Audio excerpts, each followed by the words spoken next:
A paz do Senhor, meu querido irmão, minha querida irmã, sejam muito bem-vindos ao canal da Igreja Batista Shalom. Sou o pastor Charles e nós estamos fazendo uma série de estudos sobre um dos personagens mais fascinantes de todo o Antigo Testamento. Eu me refiro a Neemias, filho de Acalias, que deixou uma vida confortável dentro do palácio de Artaxerxes, rei do Império Medo-Persa, e assumiu o compromisso de retornar a uma Jerusalém destruída, a uma Jerusalém que se encontrava numa situação de calamidade, de humilhação e vergonha pública. E assim, junto dos seus compatriotas, Neemias assume o compromisso de reconstruir não somente os muros, como renovar a aliança do povo com o Senhor, o Deus de Israel, e assim também reconstruir a cidade. O que vamos aprender neste capítulo, no capítulo 5 do livro de Neemias, é como nós aprendemos a lidar com o dinheiro. A palavra mostra que todo tipo de dívida que nós contraímos acaba servindo como um péssimo testemunho perante o mundo incrédulo ou aqueles que não conhecem ao Senhor. Mais importante também do que ser fiel, devolvendo os 10% de todas as nossas primícias, de toda a nossa renda, como ensina a palavra de Deus, é pedir sabedoria do alto, para sabermos administrar bem os 90% dos recursos financeiros que Deus coloca em nossas mãos. Ter um autocontrole financeiro e um planejamento inteligente também faz parte da nossa responsabilidade como cristão perante o mundo incrédulo, de como sabemos usar e usufruir de tudo aquilo que Deus coloca em nossas mãos. No Evangelho de Lucas, no capítulo 14, versos 28 a 30, o Senhor Jesus diz que ninguém pode se assentar para construir uma torre sem antes se assentar, fazer cálculos e saber se tem recursos suficientes para concluir a obra. O que o Senhor Jesus está querendo deixar ilustrado nesta passagem é que todo cristão deve ser responsável e maduro o suficiente para terminar tudo aquilo que começa. Ele diz que alguém que começa a edificar uma torre e para a obra pela metade por falta de recursos, acaba servindo de escândalo perante os incrédulos e motivo de piada e de zombaria por parte daqueles que não têm o temor do Senhor. A lição que fica para nós nesse capítulo 5 é que a obra de reconstrução do muro, ela vai ser interrompida devido a uma grave crise financeira que vai se abater sobre o povo de Neemias, sobre o povo judeu. Também, junto com a crise financeira, nós vamos perceber que uma grande seca vai atingir a região, afetando a produção de alimentos, e nós estamos falando de um país que naquele tempo e naquela época tinha como principal atividade econômica a agropecuária. Uma vez que começam a faltar alimentos, o processo de inflação começa a corroer o poder aquisitivo do povo que está reconstruindo a cidade. Jerusalém, na verdade, vira um imenso canteiro de obras com pessoas de diferentes lugares, de diferentes habilidades e idades, envolvidos no mesmo projeto, num objetivo em comum que seria a reconstrução dos muros e da cidade. Por se transformar num canteiro de obras, nós vamos perceber que vai ocorrer um grande aumento da população ou demográfico. Tudo isso aliado também, a busca de empréstimos com juros abusivos vai causar uma situação de pobreza e miséria que vai fazer com que os trabalhadores parem de edificar os muros e comecem a protestar diante de Neemias. Seja muito bem-vindo ao nosso canal, não esqueça de se inscrever, curtir, comentar. E mais uma vez nós vamos tirar lições preciosas sobre um dos personagens mais fascinantes de todo o Antigo Testamento. O nosso estudo do livro de Neemias começa agora.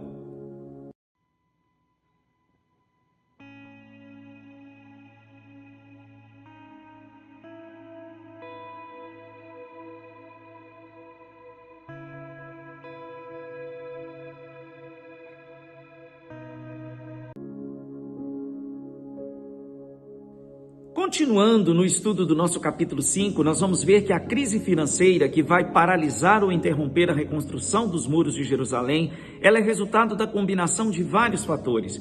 De um lado, nós temos um aumento da população devido à grande quantidade de trabalhadores provenientes de outras partes que vão estar em Jerusalém com o objetivo de reconstruir os muros. Também temos que considerar uma grande seca que vai atingir, é muito comum em toda aquela região do Oriente Médio, que vai afetar a produção de alimentos. As famílias vão ser grandes demais e não vamos ter alimentos suficientes para atender às necessidades das famílias. Outra questão que vai ser colocada é que os juros que são cobrados nos empréstimos, para que o povo pudesse reconstruir suas casas e reativar a economia de Jerusalém, são juros abusivos. A situação chega a tal ponto que aqueles que pegaram dinheiro emprestado precisam vender os seus filhos, as suas filhas e inclusive as suas próprias liberdades no intuito de poder pagar as dívidas que tinham. A situação vai se tornando insustentável até que o povo decide fazer uma greve, interromper a obra e chamar a atenção de Neemias e dos nobres e magistrados de Judá em relação à situação de pobreza e penúria que o povo se encontrava. Tudo isso aliado também a uma pesada carga tributária ou de impostos cobradas pelo Império Medo-Persa, além dos impostos que eram cobrados também pelas autoridades de Judá. Como você pode ver, nada diferente dos nossos dias. O aumento no preço dos alimentos estava corroendo o poder aquisitivo daqueles trabalhadores e muitos, sem ter condições de pagar os seus credores, começaram a vender suas propriedades e a sua própria liberdade dos seus filhos como forma de poder pagar as dívidas que tinham.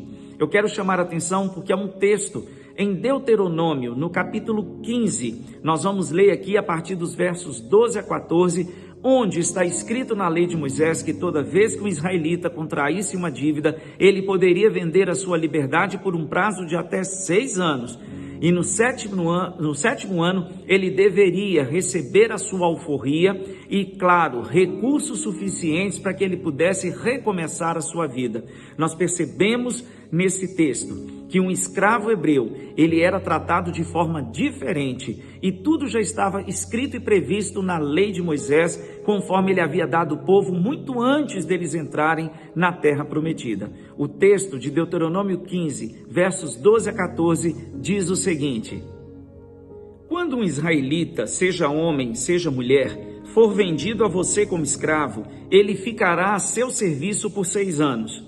No 7º ano, você dará liberdade a ele. E, quando ele for embora, não deixe que vá de mãos vazias. Dê a ele generosa provisão de animais do seu rebanho, dos seus cereais e também do seu lagar. Compartilhe com ele das bênçãos que o Senhor, seu Deus, tem dado a você. Eu acho interessante que no versículo 15, o Senhor deixa claro que eles não deveriam esquecer do passado que eles tiveram de escravidão na terra do Egito. Eu vou acrescentar ainda o versículo 15, que diz o seguinte: lembre-se de que você foi escravo no Egito e que foi resgatado pelo Senhor, o seu Deus. É por isso que hoje dou esta ordem a você. Essa atitude dos mais ricos explorar os mais pobres, criando uma situação econômica insustentável para o povo que estava ali reconstruindo os muros e a própria cidade de Jerusalém, vai causar reação de indignação em Neemias, que vai chamar a atenção dos magistrados e dos nobres de Judá por causa desta situação. Olha o que diz Neemias no capítulo 5, verso 6. Fiquei muito revoltado quando ouvi a reclamação. Assim, depois de pensar sobre o assunto, falei com toda franqueza com os nobres e oficiais que eram membros do governo.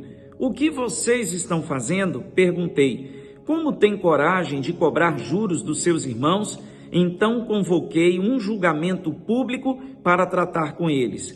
No julgamento, disse a eles: nós, os que restamos, fazemos tudo o que podemos para comprar de volta os judeus que haviam sido vendidos aos outros povos, mas vocês estão até vendendo seus irmãos. Quantas vezes temos de pagar para que os nossos irmãos fiquem livres?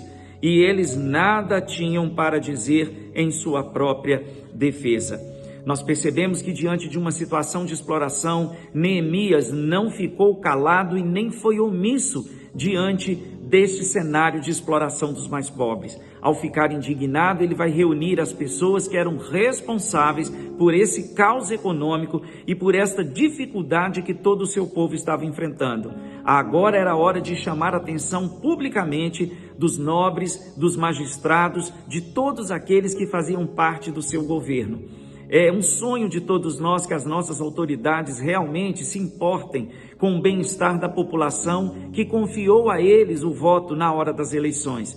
Nós percebemos até hoje, séculos e séculos depois, que de 4 em 4 anos nós temos candidatos que aparecem, que se mostram humildes, simpáticos, mas que assim que são eleitos se esquecem do povo, entregando o povo à sua própria sorte. E aí nós temos vários problemas de infraestrutura, saneamento básico, saúde, e o que nós percebemos é que a história se repete.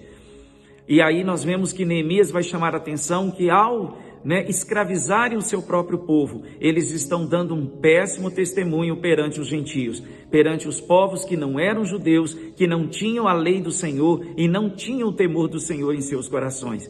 Cuidado com a forma como você tem dado testemunho acerca da obra de Cristo na sua vida perante o mundo incrédulo.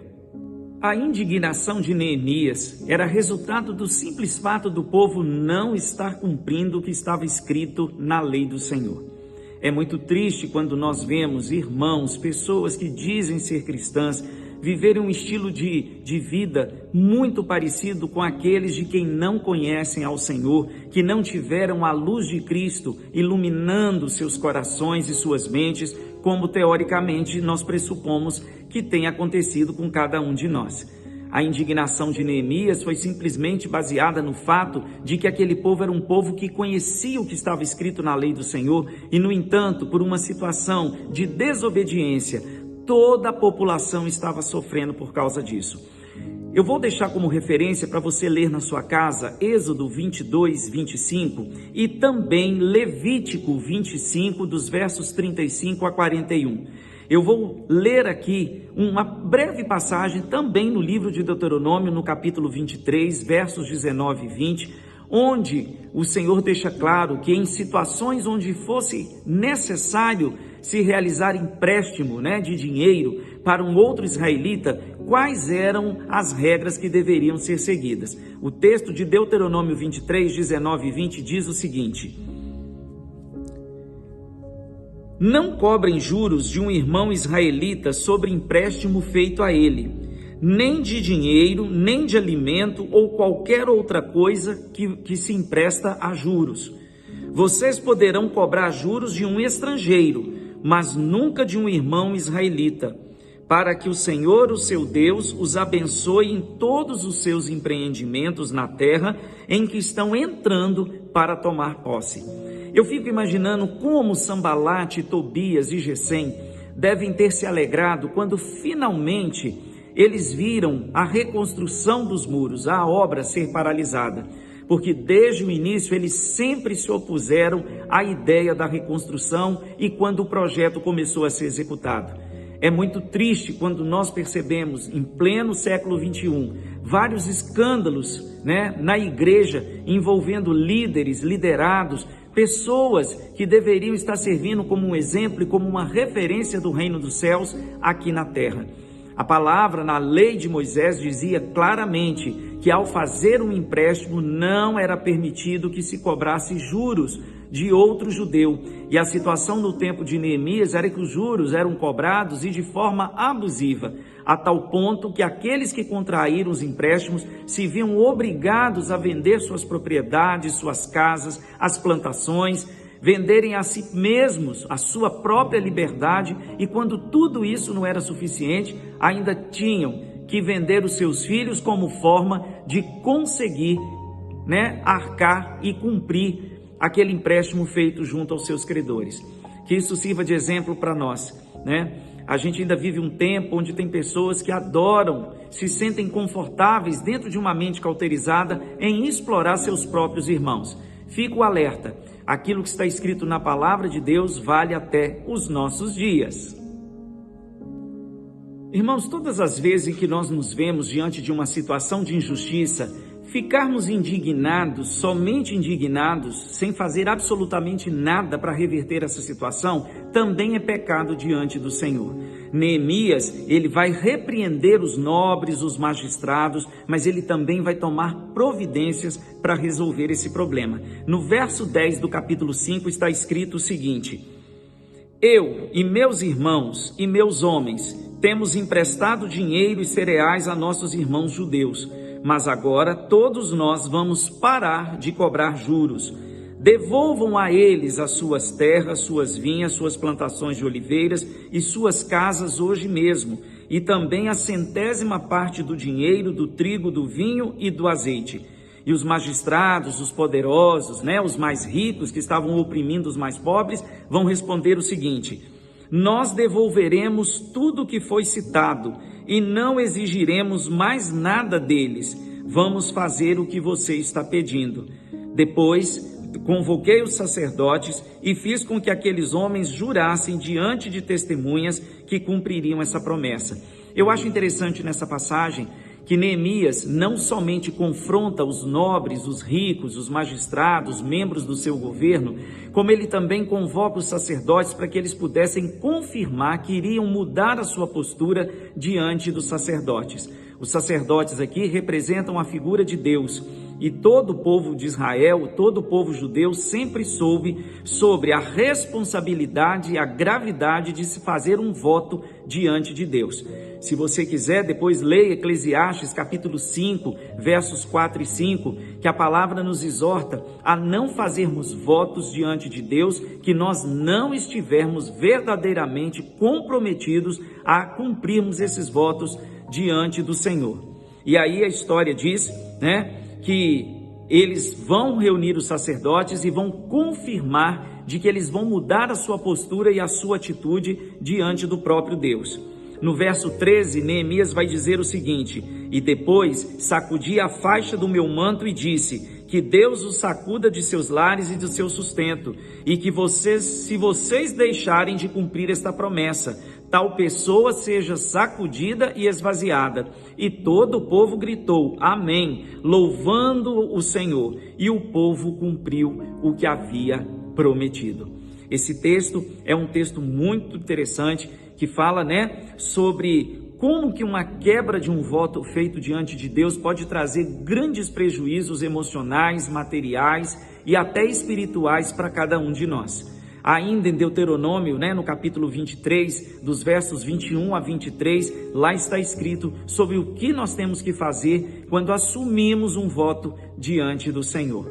Dos versículos 1 ao versículo 13 do capítulo 5, o muro não é mencionado, porque os trabalhadores estão em greve protestando contra as más condições de vida e de trabalho que eles estavam enfrentando. A partir do verso 14 em diante, nós vamos ver o testemunho de como Neemias se comprometeu em zelar pela verdade e como ele se portou sendo governador da província de Judá. Dos versículos 14 até o versículo 19, Neemias vai dar um testemunho de como ele se comportou ao ocupar a função como governador da província de Judá. Ele foi governador por 12 anos, ele foi nomeado, mas nunca se corrompeu ao exercer um cargo público. E isso serve de exemplo para todos aqueles, nos dias de hoje, que foram eleitos sobre a responsabilidade de cuidar bem do dinheiro público. Eu acho interessante nessa história que ele diz, que ele nunca, ele ocupando a função de governador, da província de Judá, ele nunca se aproveitou de nenhum direito ou privilégio que o cargo lhe conferia. Mesmo entendendo que o povo não tinha absolutamente nada do que comer, ele optou em não fazer uso dos favores especiais, dos direitos e dos privilégios que ele tinha em função do cargo público que ele ocupava. Que exemplo de alguém que soube ocupar uma função pública por 12 anos, nunca se corrompeu e, ao contrário do que muita gente poderia imaginar, ele ainda repreende os seus antecessores que, além de oprimirem o povo, tinham direito a uma alimentação especial, como a gente vê por aí, nos poderes que nós temos no nosso país, e ainda exigiam cerca de 480 gramas de prata como uma espécie de propina ou suborno para aprovarem, tudo aquilo que era pedido ou exigido ou cobrado deles. Eu acho muito interessante que Neemias ele vai deixar claro, que ele teve uma posição, uma atitude diferenciada na hora de exercer o seu cargo público, E ele deixa claro que era uma pessoa que na verdade tinha sua casa muito bem frequentada. Olha o que diz o versículo 17.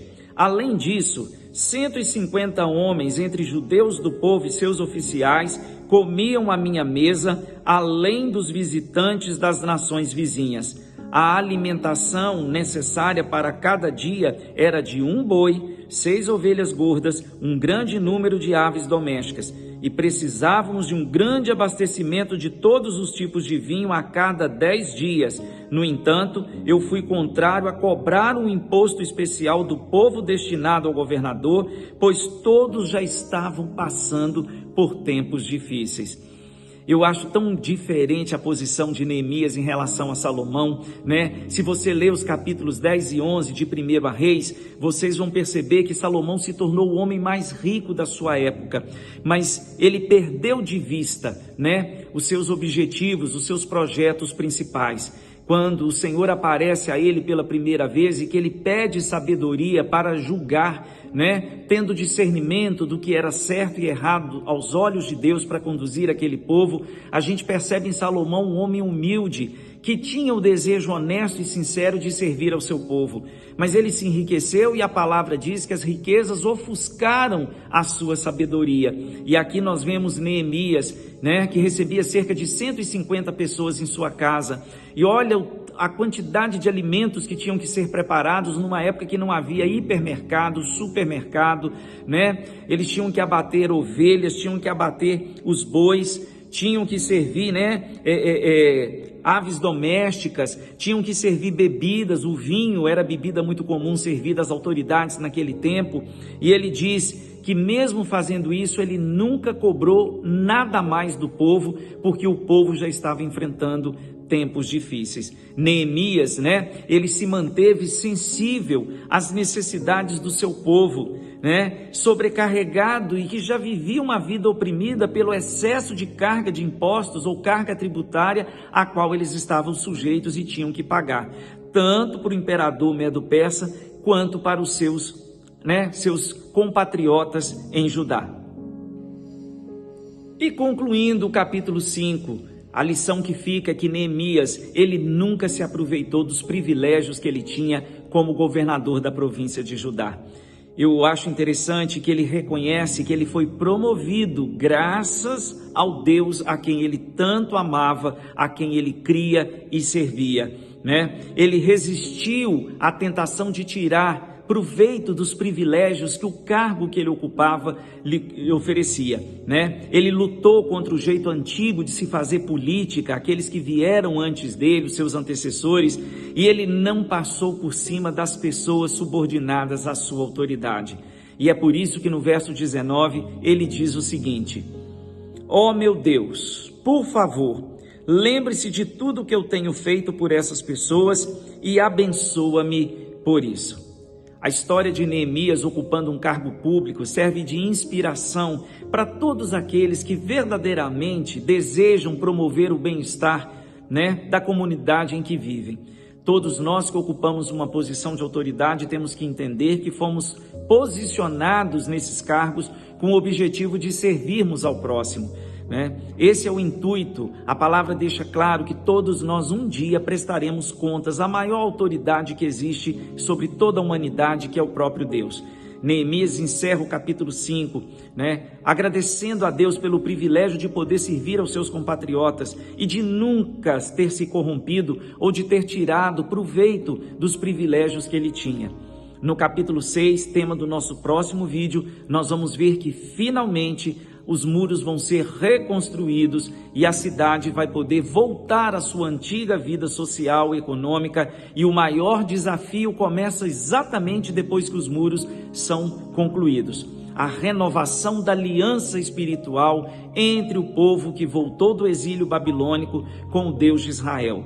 Lembre-se de que nós somos livres para tomar toda e qualquer decisão que nós quisermos em qualquer área da nossa vida, mas nós nos tornamos reféns das consequências dessas decisões que nós vamos tomando. Eu espero que o capítulo 5 venha inspirar você a saber administrar melhor todo o dinheiro, tudo aquilo que Deus tem colocado nas suas mãos. A palavra de Deus, ela é contra todo e qualquer tipo de desperdício. Nós temos que aprender a termos planejamento inteligente e um autocontrole financeiro, de forma em que nós possamos ter uma vida financeira que também sirva como testemunho do grande amor de Cristo pelas nossas vidas. Um grande abraço, o Senhor te abençoe ricamente e até o nosso próximo vídeo, se o Senhor assim permitir.